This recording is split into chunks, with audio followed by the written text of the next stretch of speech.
Click-clack The Rattlebag by Neil Gaiman.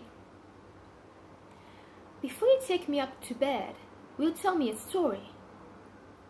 Do you actually need me to take you up to bed? I asked the boy. He thought for a moment. Then, with intense seriousness, yes, actually I think you do. It's because of, I've finished my homework, so it's my bedtime and I'm a bit scared. Not very scared, just a bit. But it's a very big house and lots of times the lights don't work and it's a sort of dark. I reached over and tousled his hair. I can understand that, I said. It is a very big old house. He nodded. We were in the kitchen, where it was light and warm. I put down my magazine on the kitchen table. What kind of story would you like me to tell you? Well, he said thoughtfully, I don't think it should be too scary. Because then when I go up to bed, I would just be thinking about monsters the whole time. But if it isn't just a little bit scary, then I won't be interested. And you make up scary stories, don't you? I know she says that's what you do. She exaggerates. I write stories, yes. Nothing that's been published yet, though. And I write lots of different kinds of stories. But do you write scary stories? Yes. The boy looked up at me from the shadows by the door, where he was waiting. Do you know any stories about Click-clack The Rattlebag? I don't think so. Those are the best sorts of stories. Do they tell them at your school? He shrugged. Sometimes. What's a Click-clack The Rattlebag story? He was a precocious child and was unimpressed by his sister's boyfriend's ignorance. You could see it on his face. Everybody knows them. I don't, I said, trying not to smile. He looked at me as if he was trying to decide whether or not I was pulling his leg. He said, I think maybe you should take me up to my bedroom and then you can tell me a story before I go to sleep. But a very not scary story, because it'll be up in my bedroom then and it's actually a bit dark up there too. I said, shall I leave a note for your sister, telling her where we are? You can, but you hear when they get back. The front door is very slammy. We walked out of the warm and cozy kitchen to the hallway of the bigger house, where it was chilly and draughty and dark. I flicked the light switch, but nothing happened. The bulb's gone, the boy said. That always happens. Our eyes adjusted to the shadows. The moon was almost full, and blue-white moonlight shone in through the high windows on the staircase, down into the hall. We'll be all right, I said.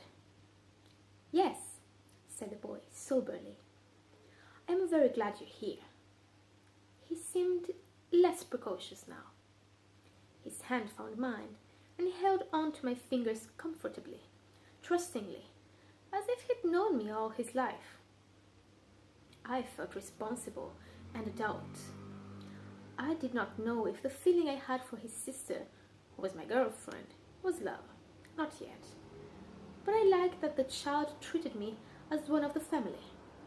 I felt like his big brother, and I stood taller, and if there was something unsettling about the empty house, I would not have admitted it for words.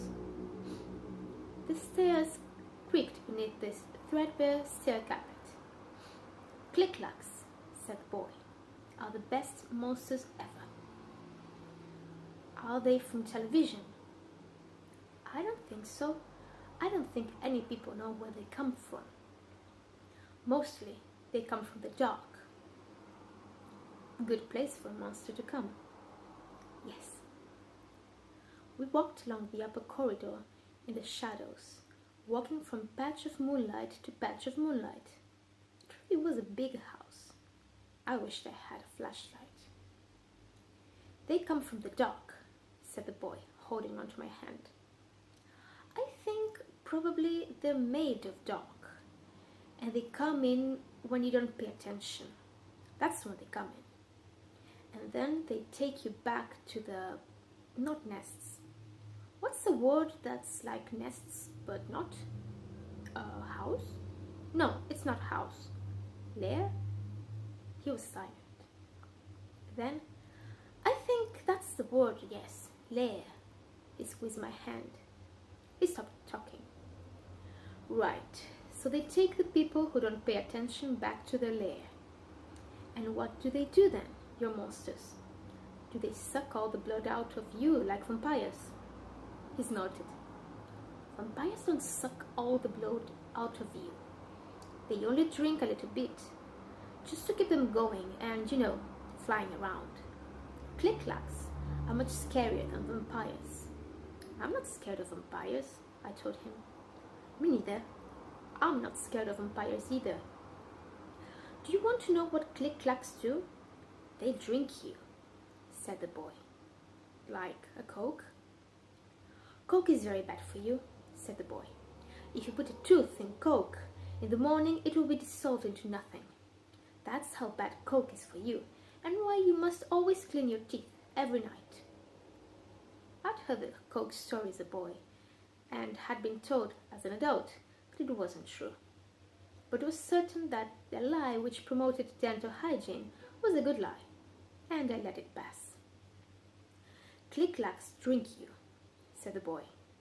First they bite you, and then you go all ishy inside, and all your meat and all your brains and everything except your bones and your skin turns into a wet, milkshakey stuff, and then the click-clack sucks it through the holes that where your eyes used to be.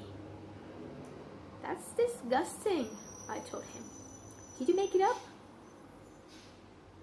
We'd reached the last flight of stairs, all the way into the big house. No? I can't believe you kids make up stuff like that. You didn't ask me about the rattlebag, he said. Right. What's the rattlebag? Well, he said, sagely, soberly, a small voice from the darkness beside me. Once you're just bones and skin, they hang you up on a hook and you rattle in the wind. Like that? I hope not. Sorry. They're taking up the garbage. So what do these click-clacks look like? Even as I asked him, I wished I could take the question back and leave it unasked. I thought huge spider creatures, like the one in the shower that morning. I'm afraid of spiders. I was relieved when the boy said, they look like what you aren't expecting, what you aren't paying attention to. We were climbing wooden steps now. I held on to the railing on my left, held his hand with my right, as he walked beside me. It smelled like dust and old wood, that high in the house. The boy's tread was certain, even though the moonlight was scarce.